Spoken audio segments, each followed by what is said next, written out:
Good morning, everyone. It's me. Today I have a video to present to you. Oh, I hope you're well. Sorry. I just wanted to try to get to the point because my videos are so long. Today I have a video to present to you, which I have made something quite clear to myself, and I need to share this with you. Elena Danan is a secret society initiate. And I'm sorry I have to tell everybody this. I know this isn't something that we all wanted to hear. This is why she's taking things with aliens. In my last video, I've explained to you about nature spirits. I showed pictures, examples, different elementals and stuff like this. I suggest you go and watch that. I take examples from her book and show you how these beings have been presented in Chinese culture with the 4 directions, and there's different spirit beings in that. If you want to watch that video, I would suggest you do for some of the proof as to what I'm going to talk to you about today. So when I was doing a little bit of research on this, I went to her website, and it says, under the part of her work in Egypt, Elena was unexpectedly trained and initiated into ancient Egyptian magic on the occasion of 3 epigraphic missions there, when she was recognized by the chief scientist as having high cognitive abilities. Which, to be fair, it's true. She's a very intelligent woman. Why do I know this, and how do I know this? Because I'm also an initiate. No one initiated me. It was the divine that did this. And this book came into my awareness, I don't know, a year or 2 ago now. I'm going to read to you about the Egyptian initiate. And this is exactly what she's talking about. It also talks about other people that were initiated in the ancient Egyptian pyramids, okay? This is a secret society thing. This is a Masonic apron. I don't know which secret society she's part of. It could be any of them. But they definitely have an agenda to turn the elemental nature spirits and the spirit realm like this to aliens. Okay? And this goes to like ancient aliens. This goes back. A lot of people are initiates of these secret societies. You have to make up like some bullshit to be recognized. Okay? Now I didn't bring, but you always have to do something. It's almost like presenting it to these worldly secret societies, like, look what I can do with the information, like Elena has done and Claudio Nocelli as examples, for absolute sure, because I also think that Claudio is definitely an initiate. We were given the opportunity to present this information to the world. Yeah, by who? Your secret society brethren? Okay. Because it's called the Brotherhood of the Snake for a reason. Okay? There are 2 different kinds of initiates. Before you just write me off. There are 2 different ones. Look what the money symbol and the upside down symbol is in the black grail. Look. Money symbol. You see that? Okay. Now, it says prosper at expense. Wait. Yeah. Prosperity at others' expense. Selfishness. Shortcuts. Mastered by appetite and comfort. This is why they make up their bullshit. The other side, the white grail, is service, self-sacrifice, purification, love, and study. That's why I always encourage you to study, not give you some bullshit to make money off of you. Oh, I'm an alien ambassador. Oh, I'm in a secret space program. This is Black Grail money bullshit. That's why it's a money symbol.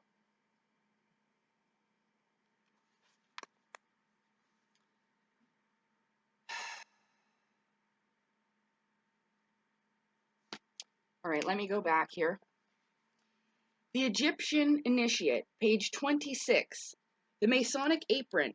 The triangle we see spirit descending into the square of matter, here into here. Let us so purify matter that spirit may shine through it and make of us lights to guide the footsteps of humanity. They really think that they are the saviors and leaders and helpers of humanity. They think they are God's gift to us. There's two different types of initiates. This is what I'm trying to tell you, and the proof is in the product. Many ages have elapsed since the Egyptian priest king passed through the pillars of Thebes. That's the pillars that it talks about earlier on in the book. It's symbolic, so you have to really pay attention. You have to read this book and pay attention to the word usage. They didn't even get to the pillars yet. Hold on. It's not a very big book. And it explains to you so much of the symbolism that they're using. They also use this to, here, it's on the page before. These are the pillars, the negative and positive poles of life, the heart and the mind, the body and spirit. This is what it represents, okay? It's called the pillars of the temple, all right? So then we go back. Whoops, on the page after that. And that's why it says this. Egyptian priest king passed through the pillars of Thebes. That's why there's pillars on one side and the other. That's what it represents. There's always symbolic representation.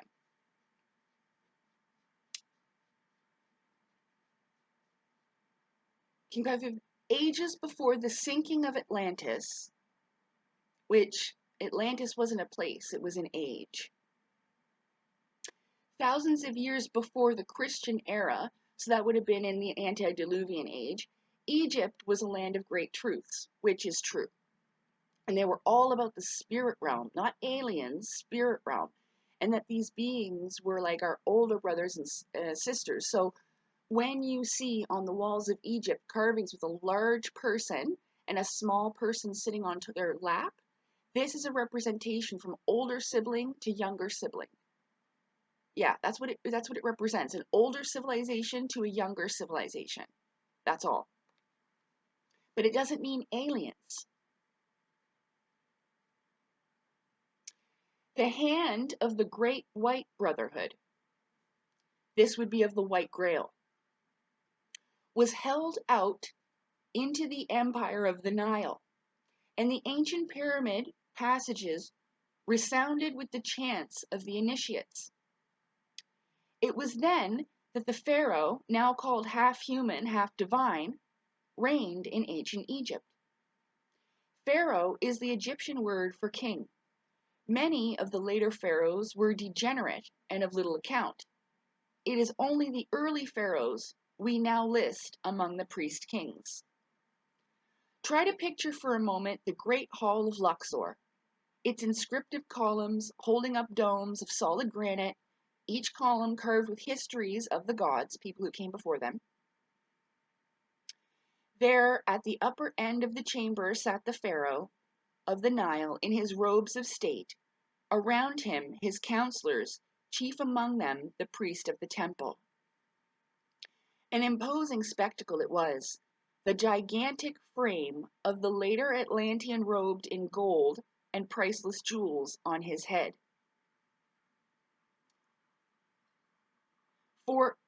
On his forehead, the coiled serpent of the initiate. Now, this is represented as wisdom and knowledge of the snake. They're very much focused on intelligence, and they like people that play their little games to try to interpret this nature magic, elemental magic. That's why it's so impressive how Elena has turned it all into aliens and said they're from Andromeda and Pleiades and all this nonsense, okay? It's just the spirit realm, that's it. The elemental beings like I read to you before. It doesn't mean that they're not real, it's just definitely a misinterpretation, misleading, and deceptive on purpose.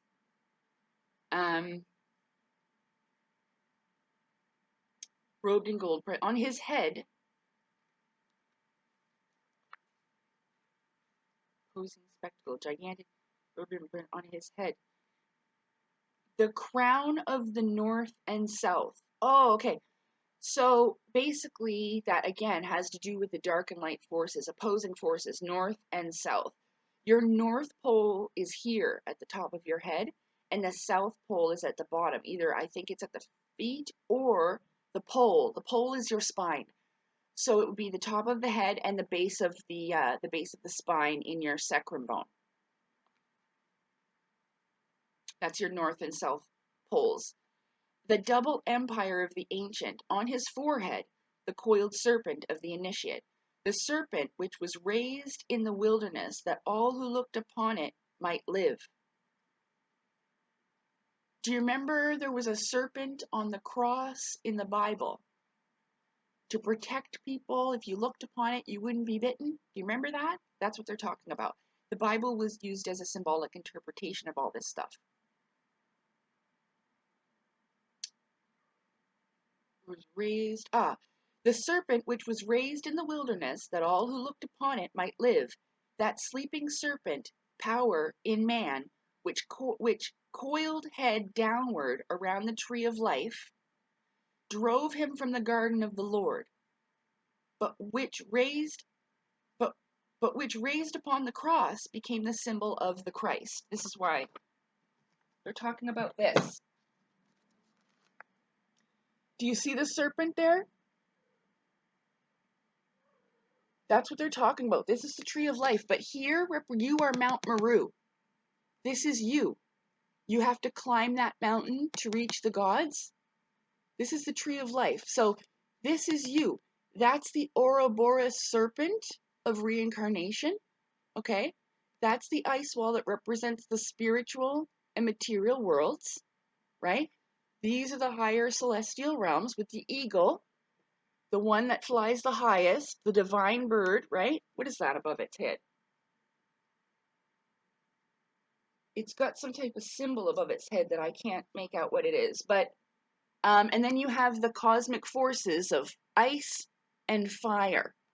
Okay, so this is what it's talking about. This is a symbolic representation of a person, but you don't actually know this unless you, but this Mount Meru is you. And you have to go down to go up. That's what I was trying to tell you. So that's why that means you're going to go down and then you're going to go back up. That's what it means. That's a gateway. All right, there's a reason why that's a rainbow. Light prisms out into these separate colors. Light prisms out into those separate colors, into the lower realms and back up. It's the only way to learn. That's why they say the road to heaven feels like hell and the road to hell feels like heaven. That's why.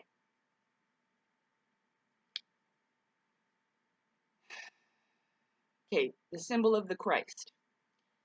So,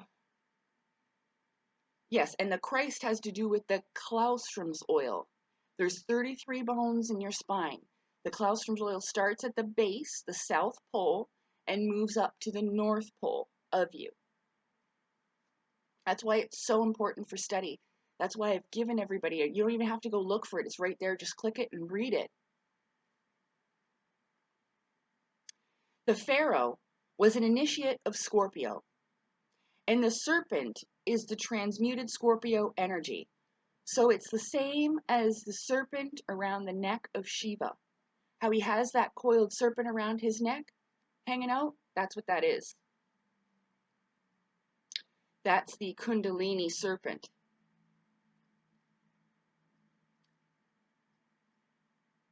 The Pharaoh was an initiate of Scorpio, and the serpent is the transmuted Scorpio energy, which working upward in the regenerated individual is called the Kundalini. This serpent was the sign of initiation, and this is why Elena was wearing snake earrings. I can show you them.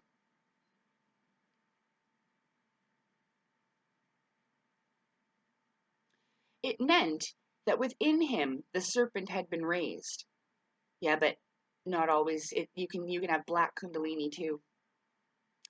For the true Pharaoh was a priest of God as well as a master of men. There he sat upon the cube altar throne, indicating his mastery over all four elements of his physical body, a judge of the living and the dead, the spirits and elementals, who in spite of all his power and glory about him, the grandeur of the world's greatest empire, still bowed in humble supplication to the will of the gods. In his hands he carries the triple scepter of the Nile, the shepherd's crook.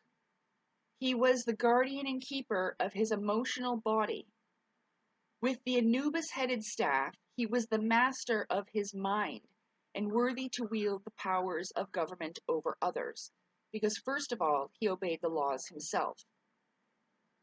With all his robes of state, and with the scarab upon his breast, that's why I wore that suit, with the scarab upon my breast.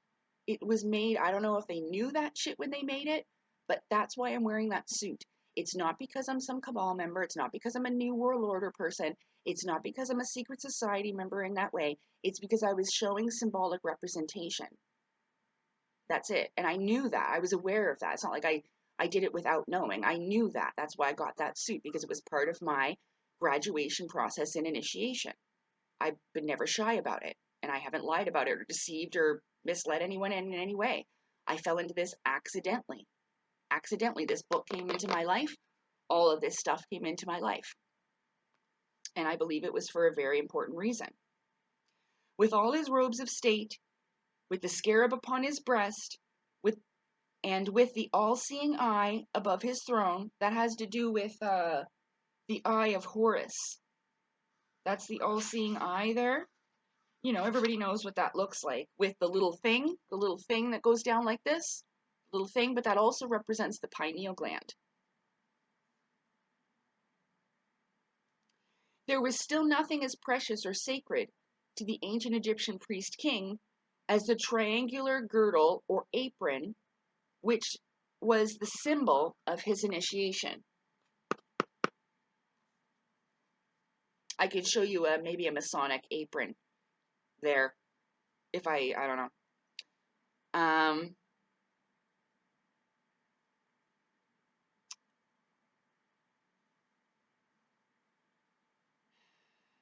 Right, apron, which is a symbol of initiation. The apron of the ancient Egyptian carried with it the same symbolism as the Masonic apron of today. It symbolized the purification of the bodies, when the seat of the lower emotions, Scorpio, was covered by the white sheepskin of purification. This symbol of his purification was the most precious belonging of the ancient pharaoh, and this plain insignia, worn by many others below him in rank and dignity, but equal to him in spiritual purification, was the most precious of all things to the priest king. There he sat, written upon him in the words of the initiate, as in symbolism, the symbols of his purification and mastery, a wise king of a wise people. And it was through these priest kings that the divine worked. For they were of the order of Melchisedec. That's why you guys keep getting conned with this angel person. I'm channeling Melchisedec or whatever the fuck. No. This is probably entity interference, or they just don't know any better. It's normally entry, and if they're channeling something, I'm channeling for Melchisedec. No, you're not. you're channeling one of these trickster entities to bullshit us and mess around and cause chaos. Through them was formed the doctrine which degeneracy has not been able to entirely obliterate. Because there is a lot of degeneracy, I know. Which we know as the divine right of kings, divine, because through spirituality and growth, God was able to manifest through them. They were conscious instruments in the hands of a ready writer, willing and proud to do the work of those with whom, through knowledge and truth, they had attuned themselves. So it's like people just, they think, oh, well, everybody else has done it, so I'll do it too. I'll add my bullshit interpretation. If you can't beat them, join them. So then it also has a diagram of the serpent scepter and or the Pharaoh's scepters, and there's 3 of them for a reason: mind, body, soul, all that stuff, okay? These are the 3 bodies that are the tools with which we are to build our temple. When they are mastered, they are living proof of our right to kingship. You see? There's also the sacred scarab here we'll read about. But by the time, but the time came, as in all nations, where selfishness and egotism entered the heart of king and people alike, and slowly the hand from the great white brotherhood that fed ancient Egypt was withdrawn, and the powers of darkness transformed the land of glory into one of ruins, and the names of the mighty kings were buried beneath the oblivion of degeneracy. So Egypt didn't start that way, but either did the Atlantean age. This seems to happen in cycles over and over again until it's filtered out, I suppose. I don't know. But that's normally why there's a lot of people that remember Atlantis that have been reincarnated here. It wasn't an island or one place. It was actually an entire age. It would have been what would be referred to as the golden age or the age of truth, okay? But that was, like I said, the antediluvian age before the biblical age. And like I said, I remember certain things, but there's certain things that don't make sense, because this would mean that there would have to have been a high amount of aether at that time. And again, I can't go back or whatever, so there's no way I can prove it to you, either to myself. So we'll just leave it. But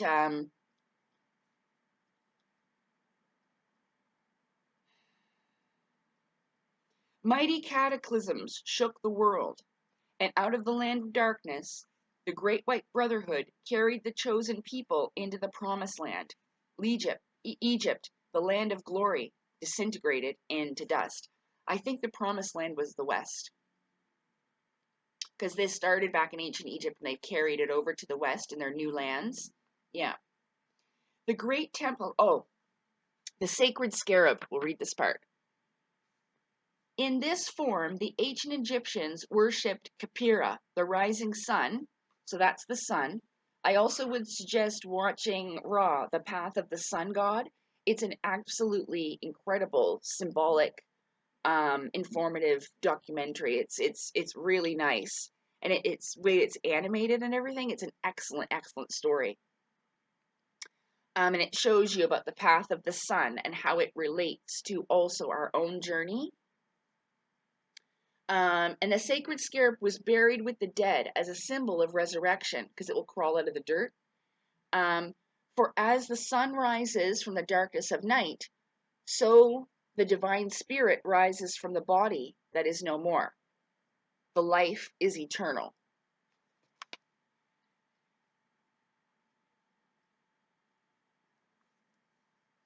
The great temples of the Pharaohs are ruins, and the temples of Isis are but broken into heaps of sandstone. But what of the priest kings who labored there in the days of its glory? They are still with us. For those who were leaders before are leaders now, if they have continued to walk the path. Although his scepter is gone and his priestly vestments have molded away, the priest king still walks the earth with the dignity and the power and the childish simplicity that before made him great. He no longer wears the robes of his order, I'm getting emotional. Although he bears no credentials, he is as much a priest king now as then.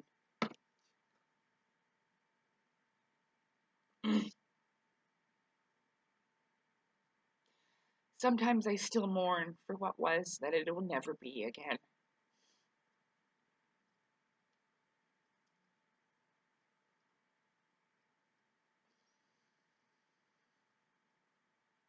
For he still bears the true insignia of his rank. The coiled serpent has given place to knowledge and love.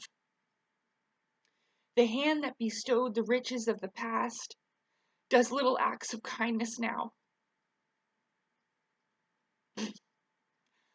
Although he no longer carries the scepters of self-mastery, still he manifests that mastery in his daily life. Although the altar fires within the temple at Karnak have long been dead, the true fire within himself still burns. And before that, he still bows as he bowed in the days of Egypt's glory. Although the priest no longer is his counselor, and the wise ones of his country no longer aid him in governmental problems, still he is never alone. And whisper words of strength. Wait, I missed a part.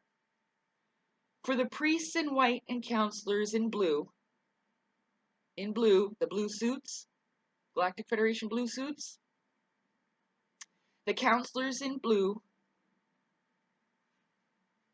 I've lost my spot. Oh, still march with him and whisper words of strength when he needs them. Like Thorhan whispering to Elena. Have you seen people that somehow you liked regardless of appearances?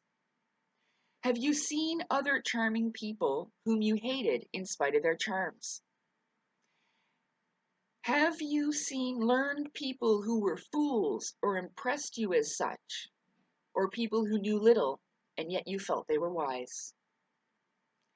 Those are the insignia of rank, which the loss of title or position cannot destroy. Kings with or without crowns they were, not puppets dressed in tawdry tinsel like the Freemasons of today are, with their fucking insignias and their uniforms and bullshit, their brotherhood club. They go golfing most of the time, they don't do anything. And they still, this isn't talking about them. And they still are kings and will be to the end of time.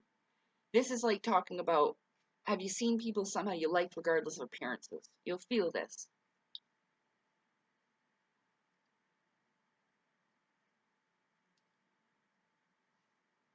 To be the end of time. And they still manifest their rank, not by their superiority and their high-headedness, but by the soul qualities which they radiate from within themselves. The purity of their lives still radiates outwards from those who wore the apron of the initiate.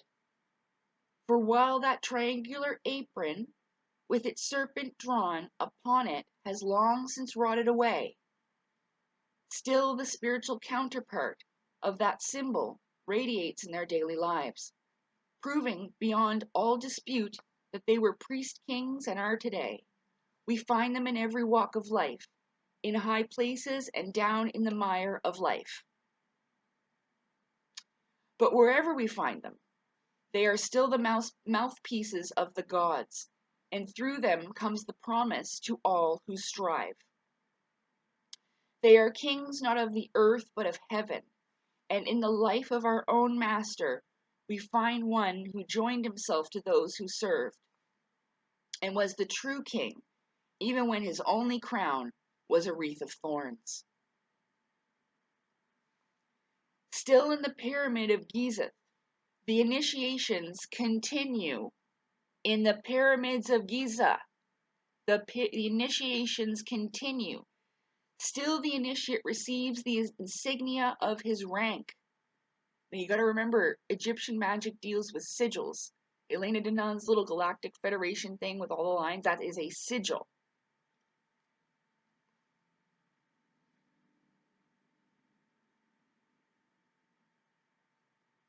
Before that fire within himself, he makes his vows, and upon the burning altar of his own higher being, he lays his crown and his scepter, his robes and his diamonds, his hates and his fears, and sanctifies his life as a priest king, and swears to serve none but his own higher self, the God within. His robes are his soul body, and his crown is his life, and in the streets of life he is enthroned. The dusky towers and factory chimneys around him fade into the temple pillars of Luxor, and with a lunch pail on his arm, like the Anunnaki, dang it, hold on. With a lunch pail in hand, this is symbolic, the pineal gland, pine cone, lunch pail,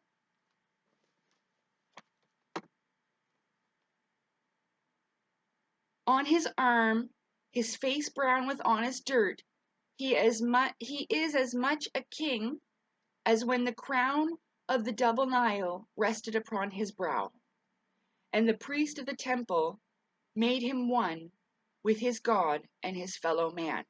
This is what the candle symbolizes. That's you, and you cannot let your flame burn out or burn out your candle, yes?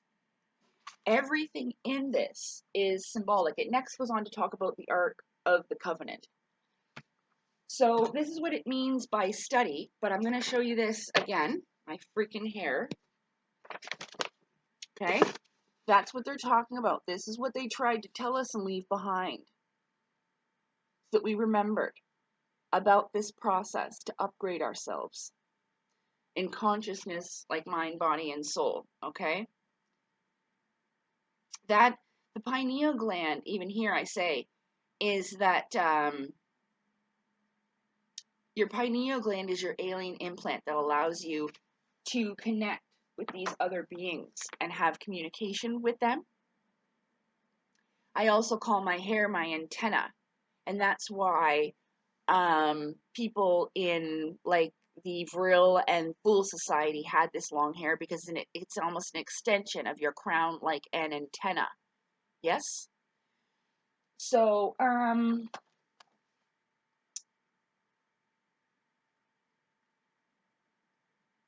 yeah, I honestly, I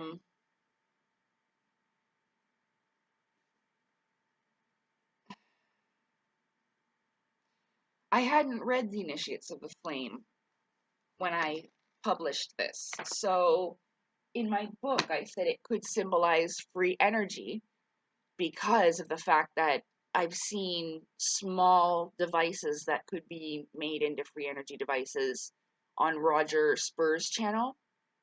He actually said that a small free energy device for personal use that would work in your home would be as small as a shoebox.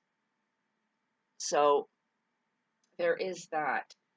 Now, a lot of these people that I talk about, of course, were in secret societies. Helena Blavatsky was the founder of the Theosophical Society, okay? But the thing about it is back in the day when she wrote this, knowledge had to be hidden in things like stories because of the persecution that they were facing. Even women weren't really paid attention to as writers. So a lot of them had like a pen name and pretended to be men just so that their work could be,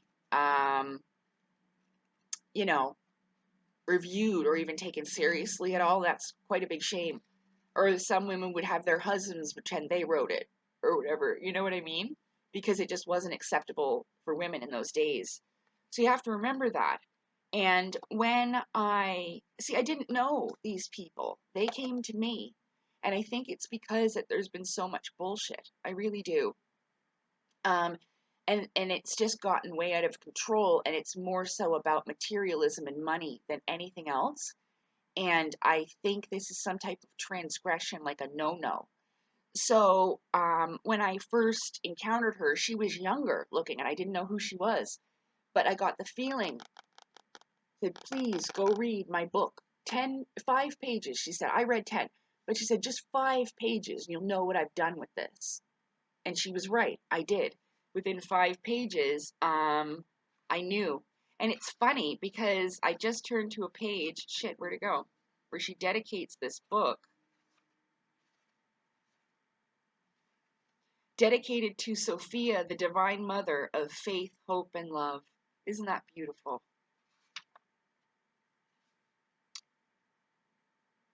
But anyway, this is quite a good little book. And it shows you about the mysterious trip to Shambala. But again, I passed that in here. About the mysterious, hold on, I'll find it and then I'll unpause. Now here it is. The sacred city of Shambala. In here also.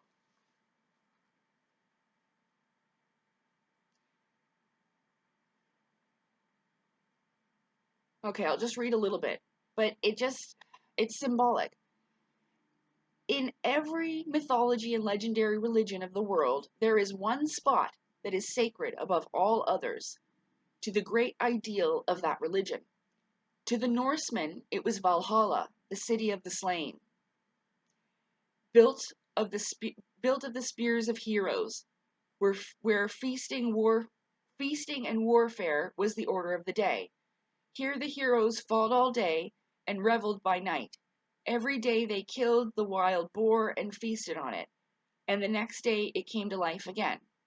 In the Northland they tell that Valhalla was high on the top of the mountains, or on the top of Mount Meru. Again, it is symbolic.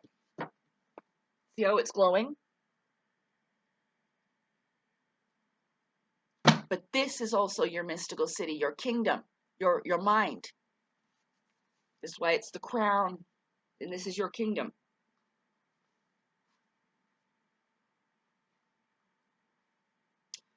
In the Northland, they tell that Valhalla was high on the top of mountains, and that it is connected to the earth below by Bifrost, the Rainbow Bridge.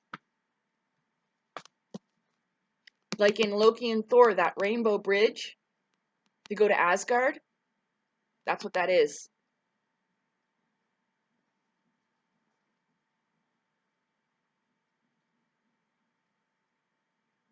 And the Rainbow Bridge, that up and down this bridge the gods came, and Odin, the Allfather, came down from Asgard, the city of the gods, and worked and labored with mankind. Among the Greeks, Mount Olympus was held sacred. Again, a mountain. The Knights of the Grail are said to have their castle among the crags and peaks of northern Spain on Mount Selvart. In every religion of the world there is a sacred spot, Meru of the Oriental, and Mount Moriah and Mount Sinai, upon which the tablets of law were given to man. All those are symbols of one universal idea. People don't understand how symbolic the Bible is. It's symbolic and allegorical. Unfortunately, it comes from this shit. Where was I? Upon which the tablets of law were given to man. All those are symbols of one universal idea. And as each of these religions claimed among the clouds a castle and a home, so it is said that all religions, I need my finger, I keep losing my, claimed among the clouds, oh shit.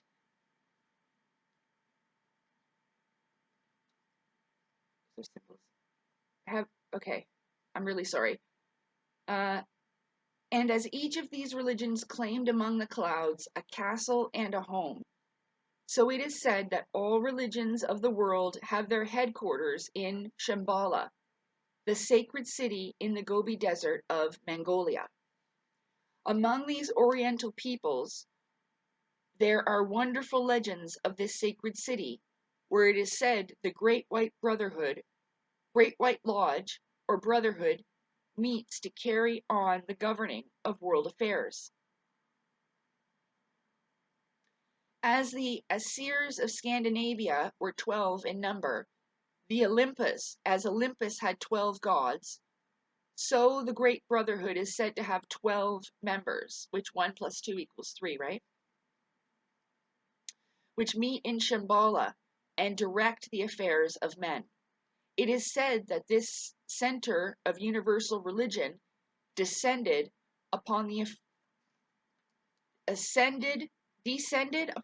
earth when the polar cap, which was the first part of the earth to crystallize, became solid enough to support life.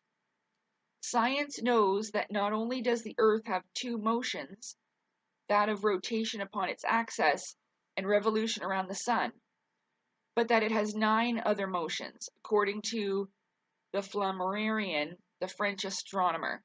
One of these motions is that the alternation of the poles. In other words, someday, the part of the Earth's surface, which is now the North Pole, will become the South Pole. Therefore, it is said that the sacred city has left its central position, and after much wandering, is now located in Mongolia. Those who are acquainted with the Mohammedan religion, Islam, will see something of great interest in the pilgrimage to the Kaaba at Mecca, where thousands go each year to give honor to the stone of Abraham, the great aerolite upon which Muhammad is said to have rested his foot. Old and young alike, some even carried wind through desert sands and endure untold hardships, many coming from great distances to visit the place they cherish and love. In India, we find the same thing. There are many sacred places to which pilgrims go. Even as the Templars went to our Christian religion, to the sepulchre of Christ. I don't know what that word is. Few see in this anything more than an outward symbol, but the true student recognizes the great esoteric truth contained therein. The spiritual consciousness in man is a pilgrim on the way to Mecca. As this consciousness passes upward through the centers of the nerves of the body, it is like the pilgrim climbing the heights of Sinai or the Knight of the Grail returning to Mount Salvar. That's like the journey from the bottom of the spine to the top. This has to do with the Claustrum's oil. This is where Santa Claus comes from to bring you gifts from the North Pole. When the spiral fire of man starts upward in its wanderings and stops at many shrines and visits many holy places, for like the Masonic brother and his Jacob's ladder, the ladder to the higher realms, like I was trying to show you with these books here.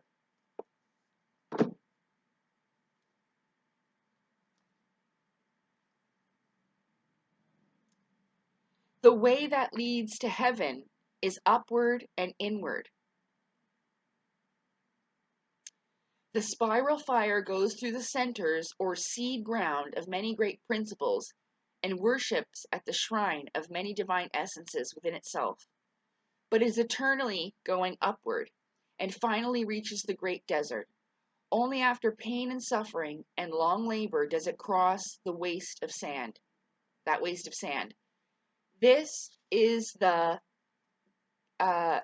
Gethsemane of the higher man. But finally he crosses the sacred desert, and before him, in the heart of the lotus, and that's again the opening up of your flower petals. I've represented this many times, and I see that. Rises the golden city of Shambala, but that's here. So look, that's what it says. There's a little lotus on the top right here.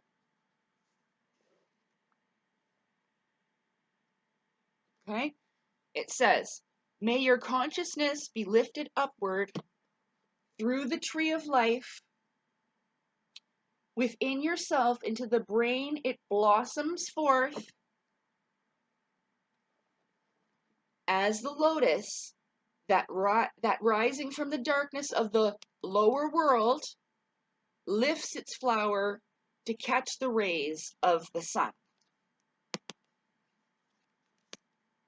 Okay? So I would highly suggest everyone to read this book. It talks about all kinds of stuff, and it explains a lot.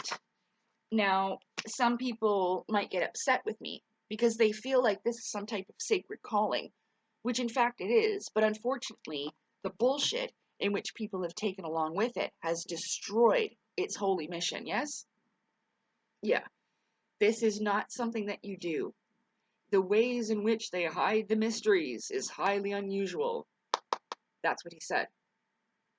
So, even though these people were all secret society members, I really don't think this was the intention, to be honest with you. Even though they've had this great plan from the West that started, what is that called? I have it in one of my esoteric playlists from Manly P. Hall. He explains it, the great destiny of America and the West. It was something that was carried over from ancient Egypt and started in the new lands over here. Yeah. Also to teach a younger civilization, right? The East is quite old, and I call them our older brothers and sisters. I reminded somebody the other day, like, please don't judge us. Help us, teach us. We're your younger siblings. And they're like, yeah, I'm sorry, I kind of forget sometimes. So this is why a lot of Easterners do get annoyed with the West.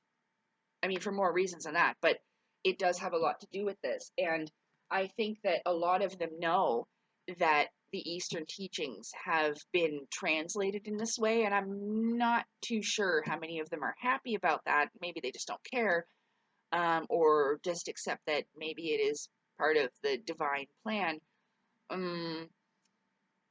But I oppose deception. I can't take it with people being sneaky and dishonest and deceptive, especially when it comes to money. And I realize that to a degree that I have benefited off of this, like as it's helped me raise my consciousness. But then when you realize what people have done with it, just to like raise themselves up. And again, as you heard, money and materialistic symbols like, a fancy car and all this has nothing to do with your rank, your spiritual rank. And this is a lot of the time where people's bullshit, black magic, curses and whatnot just doesn't work on me. And there's a reason. People will see me as like an enemy or somebody that's dangerous or whatever. But if you have seen Sailor Moon, they also thought that about her. Sailor Mars actually attacks her, thinking that she is a demon when they first meet, because she doesn't recognize the power inside of Sailor Moon. So it's symbolic of this. I'm using visual examples to explain what I'm talking about. There is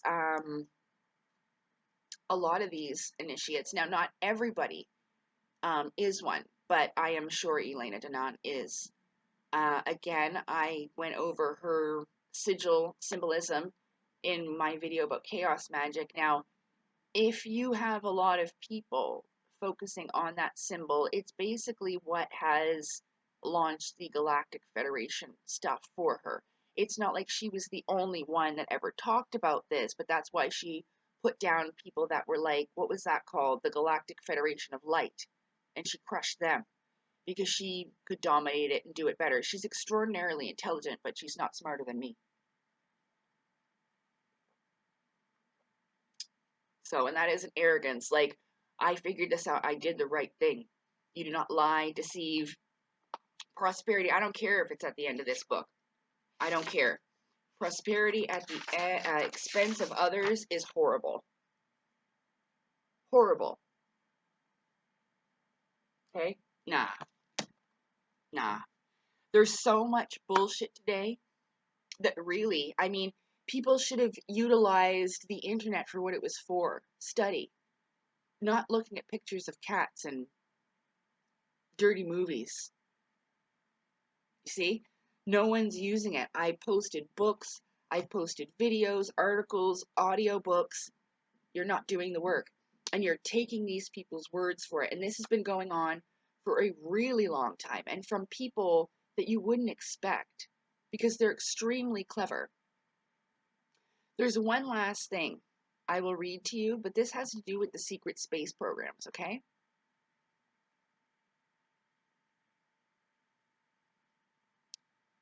I'm going to have to go to my history about this. And basically, I have a hard time explaining how I feel about that. Here it is right here. So I'm going to read this to you, and this is how I kind of feel. It says, the question is, I found this on Reddit while I was doing some research the other day, but I don't have a Reddit account. It's just something that I clicked on, and sometimes I read the public opinion or stuff they're saying on this. I'm curious about the secret space program, specifically people that have reason to believe they are in it or similar experiences, whatever. It's from 2 years ago. And this comment is from C64Z86 2 years ago. It says, I think, yes, there might be possible many programs that are either to do with space or not. Most of it has to do with extrasensory perception, ESP, and consciousness. That's what they're studying. But I don't think it would be necessary. Oh, wait, sorry. But I don't think it would necessarily be the government doing it. It could be any number of private companies that are now doing such top secret work, that are fully free of government control, not just to keep the secret from the public, but to protect their profits and secrets from competitors too, which might be another big motive for a cover-up. And if I am not wrong, the Freedom of Information Act can't even touch them unless they are doing work on behalf of the government. So if any less than noble ET group wanted total secrecy in their dealings with humanity, I think private corporations might be the way to go these days, as they are not accountable to the public as the government is, at least not in the same ways. Some of the people that work for these companies are also the most cleverest people on earth. Yes. And if they are also devious, deceptive on top of that, then I do believe they could do such things.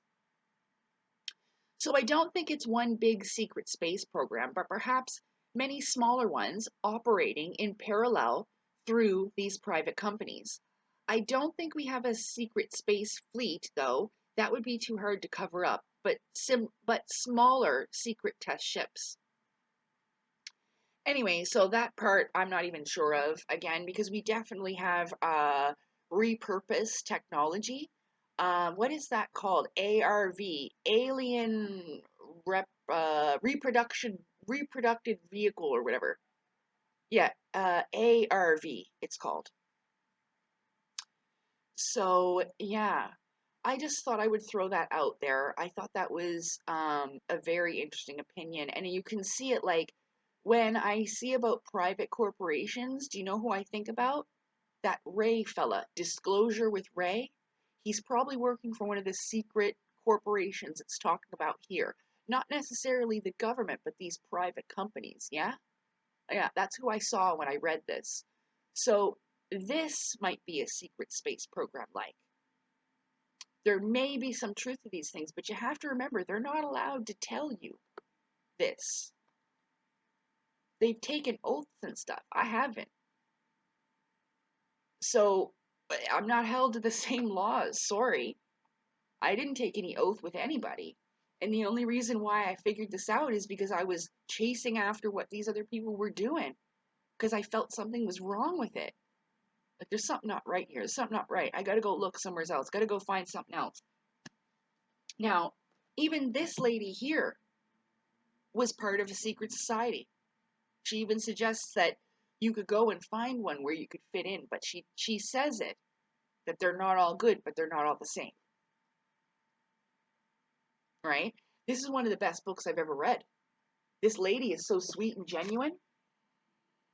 Look at her. I think she's lovely. She looks like a beautiful collectible porcelain doll, doesn't she? Gorgeous.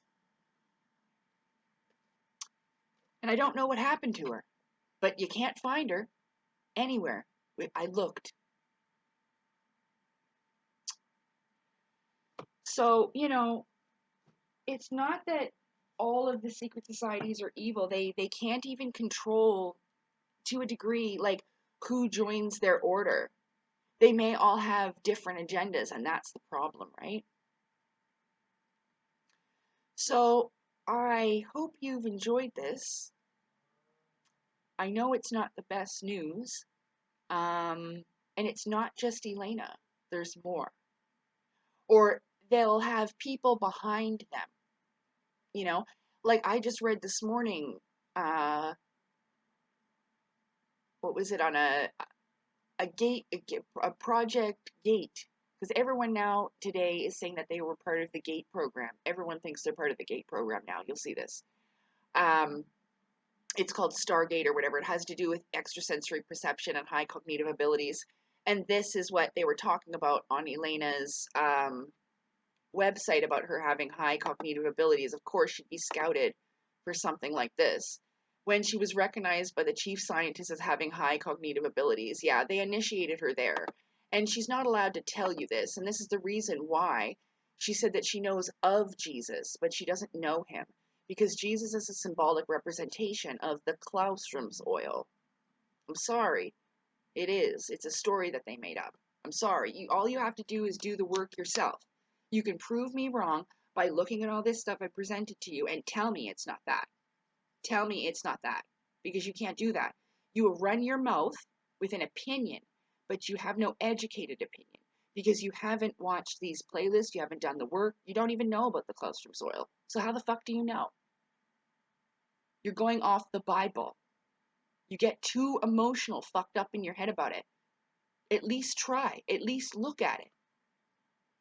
They fooled you so fucking bad. I'm trying to help you. And I know that I seem negative and that I seem like, oh, this and that. But let me make the video about what happened to me over my life. It wasn't just a rough childhood. I was re-victimized over and over and over and over again. So I think I'm doing pretty good. And I haven't had weed in like a week. And that's what I use to manage my disorder. So if you're feeling a low vibration, it's because honestly, I feel like I've been locked in. They beat me so bad. It wasn't just abuse from my parents. It was abuse from men, abuse from other people, because I wasn't prepared for the world. We will talk all about that. I'm not hiding nothing from you. I want people to know what it is and what it is not. Okay? So, if anybody's wondering, I am an initiate, but I'm an initiate of the White Grail, like I've represented with Sailor Moon, and I understand that all of this stuff comes from the same place.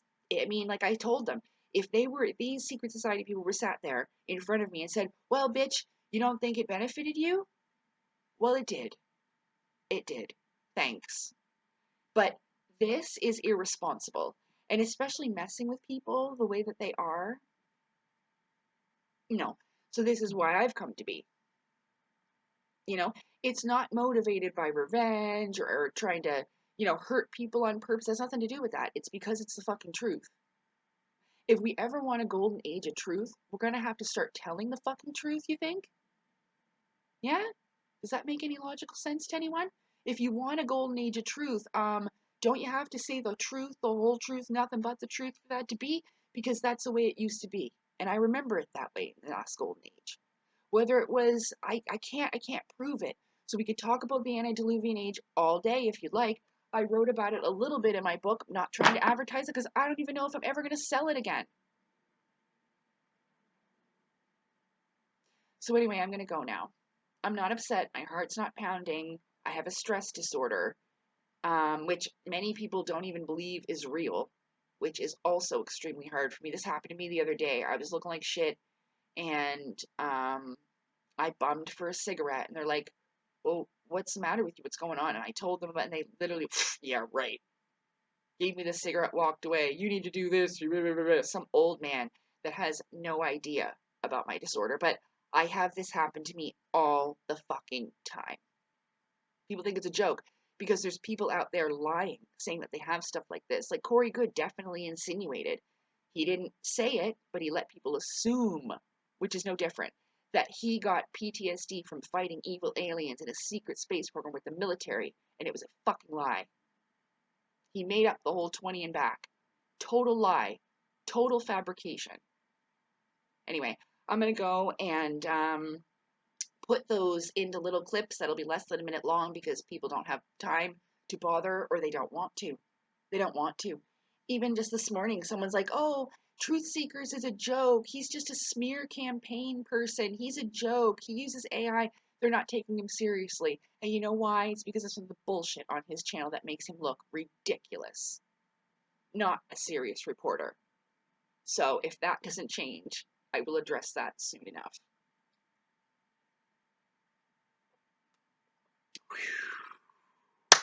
Okay. All right. So if you haven't understood it yet, I am definitely an element of fire.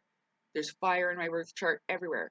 But Uncle Iroh was of the Fire Nation. Is Uncle Iroh, just as an example, is Uncle Iroh like the Emperor, Zuko's dad? Do you remember? Or Uncle Iroh, that was his brother. They were totally different people. Totally different of the Fire Nation. And that's the example. There's been so much reptilian racism. It's been horrible.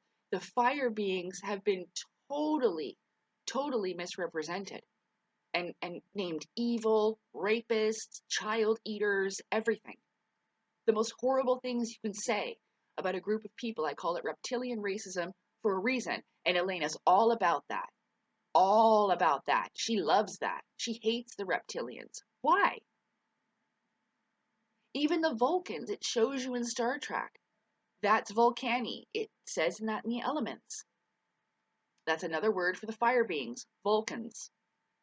That's where it comes from in Star Trek. Of course Elena knows this. So it's not like I'm not aware, because even Sailor Mars is the element of fire. But she's not bad. Her attitude is a little sometimes. But if you watch Ice Fantasy, the fire tribe is actually pretty spot on how they are.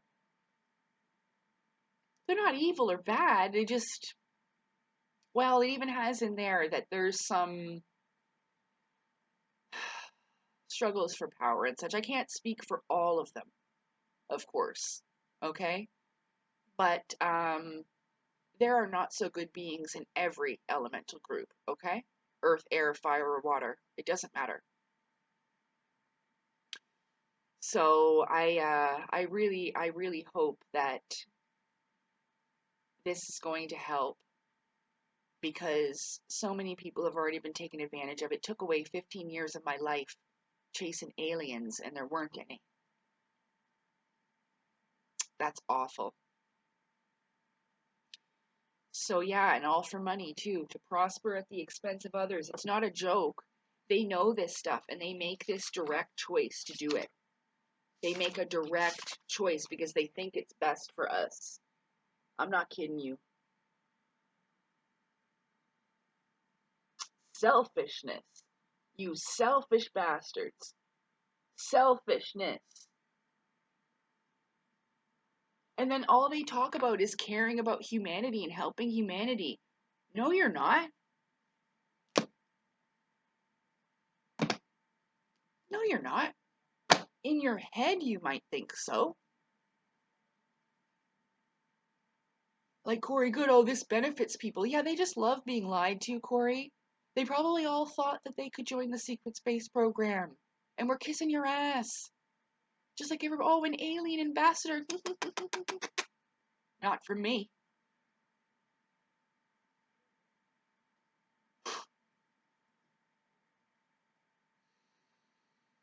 So there it is. That's where I draw the fucking line. I've had enough. No more of this. No more sigil magic. No more bullshit. No more manipulating people to try to make the fucking future that you want to see manifest. What the hell's wrong with you? Selfish. Why, so that you can run away with Thorhan, Elena? Bitch, I've had enough of you. Take care, everybody. Because if you didn't see, I had a telegram before. This is why I got beef with her. I had a telegram before. I've emailed that woman twice for help. She ignored me. The stuff that I told her, she took advantage of. Then I was tagging her on my Telegram. I had the worst panic attack when this happened. I had a Telegram. I posted shit ton of research on the Anunnaki, which thankfully, a little bit later on, I was smart enough to upload it to my YouTube channel. Because I ended up deleting that version of Telegram because I was writing to her about stuff like this that I'm talking to you about now, before I ever came out public with it like this. And I was tagging her, and I tagged her in information and all this stuff, and she took it, and then it went from Galactic Federation to Anunnaki, like that. And it shows you, I released my information October. There's nothing before then. She does that months after I ever came out. That bitch did that to me. Just like she's trying to dominate the whole subject. Be number one, the only one. Everybody else is shit. Oh no, Galactic Federation is light. No, no, no, no. So that she can be number one. Well, I told you guys a long time ago, I know the Anunnaki, whoever those beings are, the higher dimension of these beings, I know them, and I know what they're like. You know what they love to do? Is pull the rug out from under people when they think they've won and they're high and mighty. And don't think that I don't think it's going to happen to me.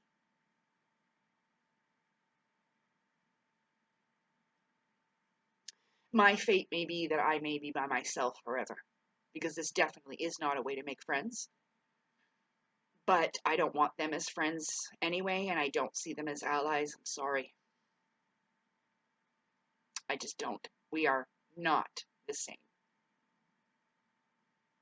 So you can go ahead and discriminate against the beings of fire, but I will make you look like a nasty racist, because you are. You can see the hate in you about them. And yeah, okay. Okay. I'm going to go now. And I am so frustrated. I cannot believe this. At one time, I greatly admired and loved this woman. I was so upset when that Ishmael Perez came out and said she was dead. That son of a bitch, I would have never known who he was or nor cared unless he did that. He did that on purpose to get attention for himself, you little shit. You guys are lucky that I haven't gotten my superpowers yet in this real life. Because if I do, and when I do, and only then, with superpowers, what the fuck are the cops going to do? Go ahead and call them. Because I told them before, what are you guys going to do if I actually have fire? What are you going to do? What will you do? Nothing. So unless that happens, I'll be coming for you. All y'all. And I ain't joking. I'm not holding it back anymore. If you don't fucking stop, you're going to have a goddamn problem on your hands. A big one. Because if I reach this, you can try and kill me all you like. They've been trying to kill me my whole life. Come on, Cletus. Come on. You're going to be walking over, but you're going to be crawling back, bitch. Come on.